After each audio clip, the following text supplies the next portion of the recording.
Ok, alors j'espère que cette petite intro vous a plu. J'ai la Kingsong KSS 18 depuis plusieurs mois. D'ailleurs, je remercie Items de me l'avoir prêté. Et bon, bah, c'est le kiff. Je voulais appeler cette vidéo ma roue préférée. Et c'est vrai qu'on n'en est pas loin. Alors, la roue parfaite n'existe pas. Vous verrez que celle-ci ne l'est pas forcément. Mais c'est celle avec laquelle je prends le plus de plaisir aujourd'hui pour rider. Que ce soit sur mes trajets quotidiens pour le travail ou pour aller me balader ou aller m'amuser dans des endroits où avec d'autres roues j'aurais pas pris autant de plaisir. Donc ça c'est vraiment pour moi le point positif de cette roue, c'est ça, c'est sa suspension hein, forcément. Hop, je vous la montre. Donc sa suspension, chambre basse, chambre haute, plus le réglage du rebond. De mémoire, je suis à 150 en haut, 50 en bas et le rebond au maximum.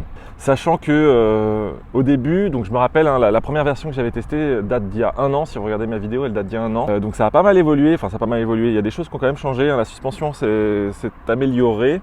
Il y a d'autres points aussi qui étaient un peu sensibles, qui ont été améliorés. Sachant que le truc important avec cette roue, c'est que vous ne pouvez pas l'apprivoiser en seulement une journée, en seulement un test.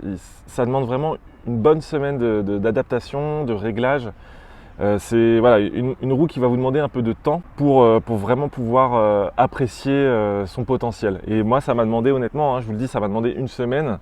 Donc voilà, une centaine de kilomètres dessus pour vraiment peaufiner mes réglages, que ce soit la pression du pneu ou les réglages de la suspension. Et au début, je vous cache pas que j'avais mal aux pieds, je trouvais pas ma position et tout ça. Donc c'est un peu, voilà, il faut vraiment prendre le temps.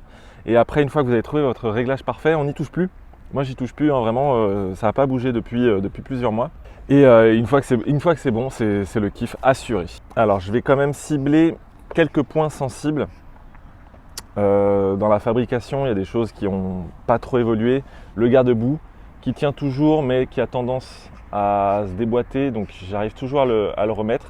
Pour l'instant, ça tient. Ensuite, j'avais peur lors de mon premier test, c'était ce câble. Je vais vous le montrer, le câble moteur qui est apparent. Donc c'était pour moi un point sensible.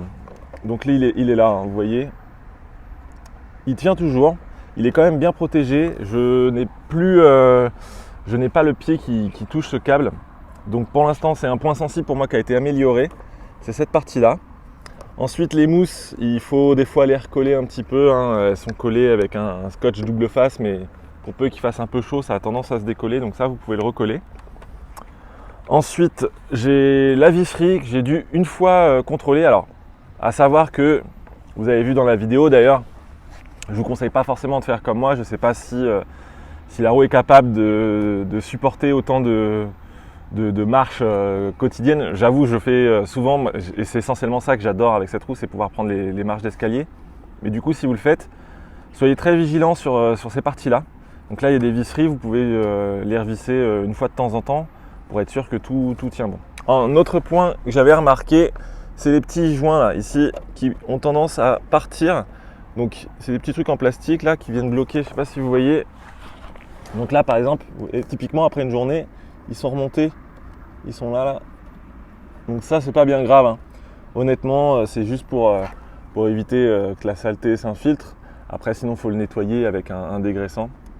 Il y en a qui ont réussi à le coller ou à le bloquer. Moi je m'en fiche, à chaque fois je le remets, c'est pas grave. J'y pense même pas finalement. Le gros point positif de cette roue, c'est son design. Je l'avais dit déjà dans la première vidéo, mais une roue comme ça, elle ne laisse pas indifférent. C'est pas une roue pour débutants, j'ai envie de dire, c'est vraiment une roue pour initiés. C'est une roue avec laquelle vous allez vraiment prendre du plaisir à rouler. Pour l'autonomie, j'ai pu constater lors de mon premier test une autonomie réelle de 60-70 km en roulant à 20-25 km/h. Et après en conditions réelles, on est vraiment sur une moyenne de 50 km, toujours pour un poids de 80-85 kg. Donc conditions réelles, voilà, avec quand même de fortes accélérations, une vitesse un peu plus élevée forcément. Donc voilà, n'espérez pas faire 100 km avec cette roue. Alors il y en a peut-être qui vont y arriver, qui ont des poids plumes et tout ça. Mais c'est pas une roue vraiment qu'on va emmener sur des longues balades.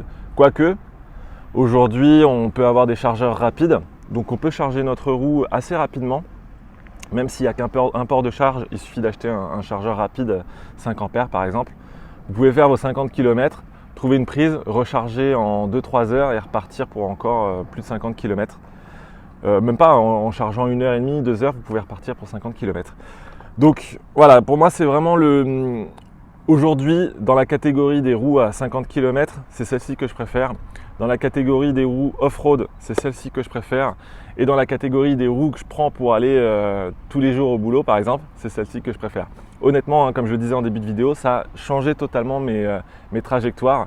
Je peux descendre des trottoirs sans problème. Je peux aller m'amuser justement sur des racines, sur d'autres choses que je ne faisais pas trop avec mes roues.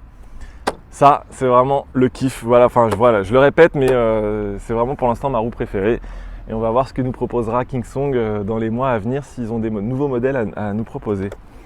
C'est tout pour moi. J'attends vos retours dans les commentaires pour ceux qui ont la roue, pour ceux qui potentiellement aimeraient l'essayer. N'hésitez pas à me faire partager vos ressentis. Je vous dis à très bientôt pour de prochaines aventures. C'était Monsieur Flex. Ciao!